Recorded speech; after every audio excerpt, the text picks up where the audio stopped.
আর চিপিস না বেশি প্লাস্টিক। এই আলুটা তো এইভাবেই দিতে হবে। আলুটার জন্য একটু বড় পাত্র লাগবে না লাগবে না। আর তার মধ্যে মাখতে হবে তো। এই নে ধর। না না ধর ধর ধর।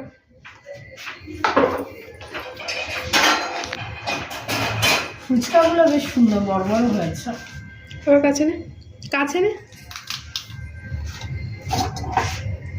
আলুটাকে এখন মাখা হবে। মাখা হবে। কেউ কমেন্ট করে না মামি? কতজনেই বা দেখে। আমি তো ডেলি দিই না না ওইভাবে। দাও যখন সময় হয় তখন, যখন পারি তখন দিই।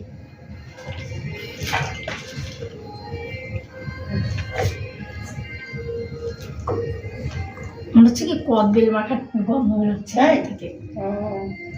কাছে নে অমুকটাকে ভিডিও করে।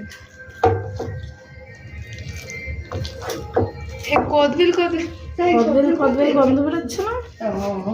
তাহলে দেয়া আছে একটু। আলু মাখার মতো কদবেল মাখা হয়ে গেছে। এখনকার নতুন আলু না আঠা। হাত ধুয়ে আসি আমি আগে।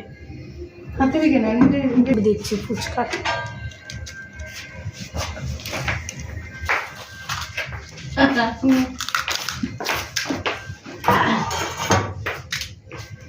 আমার শুধু গলা শুকিয়ে যাচ্ছে আর জল দিতে পারছে। একটু টক জল খাও।